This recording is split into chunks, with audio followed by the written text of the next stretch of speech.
Alrighty, what's up, Ringside Nation? The Ring Boy is back, here to cover the fight night and the recent events. Down 2 on the night. Not feeling great. The boys are ill. The boys have social events. Life's going on. Can't always be here together. But I got a card to break down for you. Got some numbers to crunch through. Got some fights to talk about. And we'll get right into it. Alex Perez losing to Tatsuro Taira.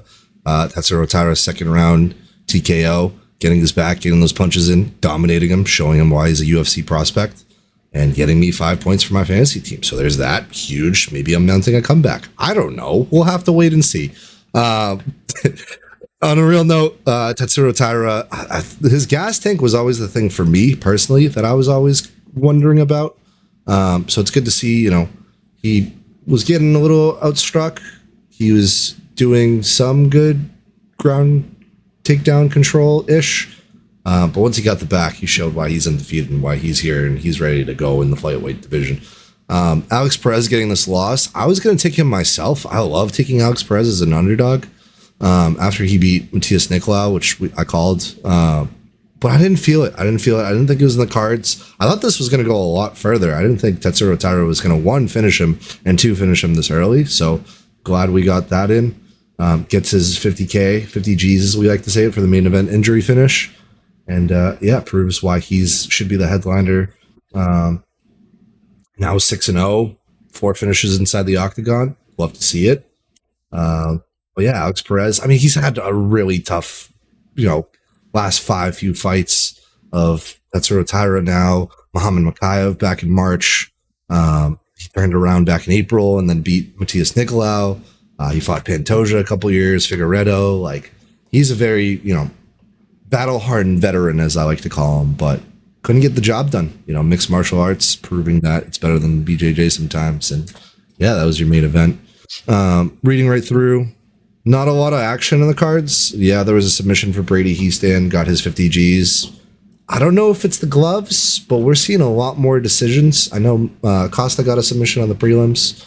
But as you see on your screen, Miles Johns defeating Douglas Silva. You can read it through. Lucas Almeida wins. Brady Houston. Asu Amabayev, who defeats Jose Johnson, who's like a 6'2", 125-pound man.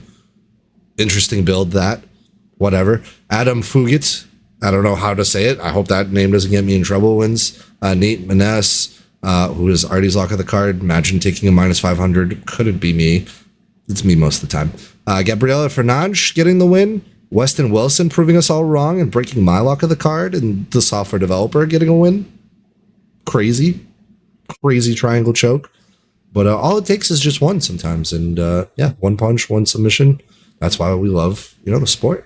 Melchizedek Costa getting the win. Josephine Knudsen was going to be my lock. But I was like, Jack is on here. No way he loses.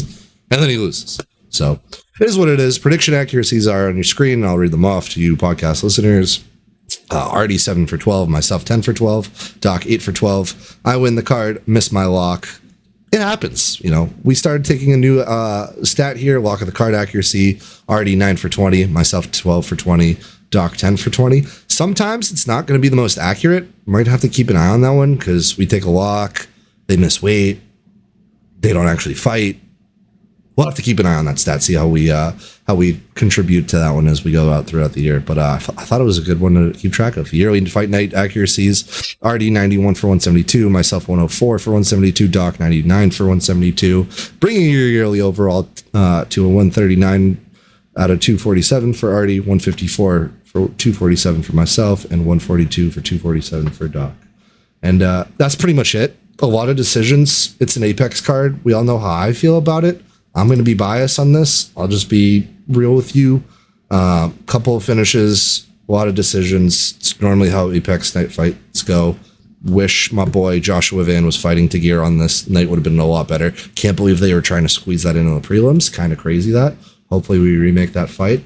But while we're on the topic of remade fights, Hamzat Chimaev pulling out of his fight in Abu Dhabi next week due to food poisoning. You hate to see that. Overall,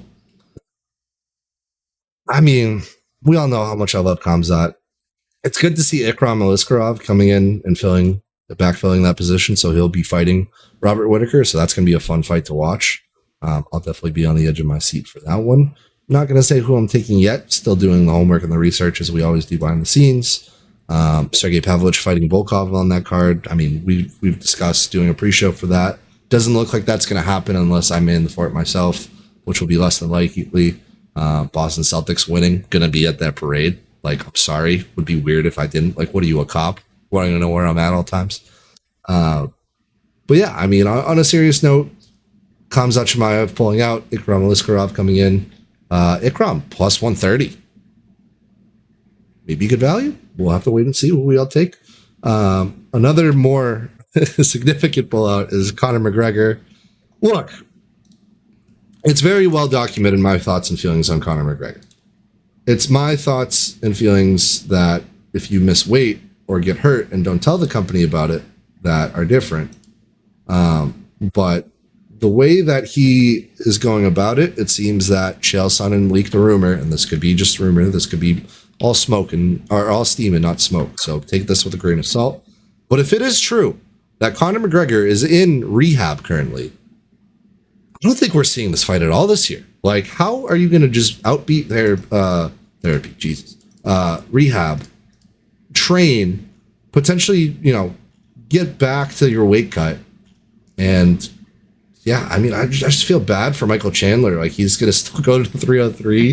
He signed because it's his card. He has a contract for it. He just sounds so, like, depressed. And, like, you just feel bad for the guy because Conor McGregor's, trying to hype up this comeback, which is not going to happen now, June 29th. Instead, we're getting Alex Pereira versus Yuri Prohaska and a battle of these absolute warriors that went back in November or December. I forget, 295 it was when we first started the pod. And we get to run it back. 2 weeks notice. Crazy. Alex Pereira weighing in at like 220 pounds right now. His weight cut's going to be insanely difficult. I hope not. Yuri Prohaska posting pictures of him in the airport having beers. Like, he just won a parade in an NBA championship. I don't know. But they're the two best guys in the light heavyweight division right now. They're going for the title shot. Ready for them to run that back. Coming in, saving the main event. Honestly, couldn't have made a better fight myself. Still wish Khamzat Chimaev was fighting. I teared up. But I wouldn't be shocked if Khamzat Chimaev doesn't fight this year, pulls out of another fight, gets cut. Hate to see that. Still think he's a big prospect. That'd be a bad decision. But the worst decision you can make right now is investing in Conor McGregor's stock. Listen, I hope he's well if it is actually rehab. Hope he's doing okay. Don't know if there's much truth to that. Don't know, it's all smoke. What actually is developing behind the scenes at this time. There's, talk of them doing it in August, September. But talk is talk. And rumors and leaks happen all the time. People just want to be first and report it. And yeah, we'll be here to talk about it. Sucks that I was solo dolo on the night. A little bit of a short episode here for you boys and gals. We will be covering the fight night probably on just a post show. Sorry to disappoint all our fans. And a message to all the fans. Thank you very much for listening, supporting. A couple episodes back, we got a couple thousand views. I'm being roasted in the comments. I'm loving, the negativity, the positivity, and getting, results out of this. It's fun. We do this by the common man, for the common man for a reason. And drop in the comments if there's anything you want us to discuss, you want our thoughts on. Comment, like, subscribe. Appreciate every single one of you tapping into the video, even if you're in here for 5 seconds. And if it's not your thing, still appreciate it. And we'll have to wait and see. Our picks for the Saudi Arabia card will be in. If we don't do a pre-show, I'll try to tweet the picks. I know a lot of you betting nerds, as I like to call you, my guys, keep hounding me and texting me. What are we locking for the weekend? What are we doing for the weekend? Blah, blah, blah. It's like, I don't bet every weekend, but I predict it every weekend. And normally, lately, I've been pretty right. So I'm hot. Look to watch out for my picks and the boys. See what we have for our differences. And hopefully we'll break down that Saudi card. We'll have a pre-show for UFC 303, which is now saved. Thank you, Alex Pereira and Yuri Prohaska. I don't have much more. It's weird doing these alone. I'm not going to lie to you. Just talking to myself to a camera. But I think I could do a good job. And if I don't, tell me. But that's how it is. Listen, thank you very much for listening. It's been Alex, and we do this for you guys. By the common man for the common ring. Thank you, Ringside Nation, and peace.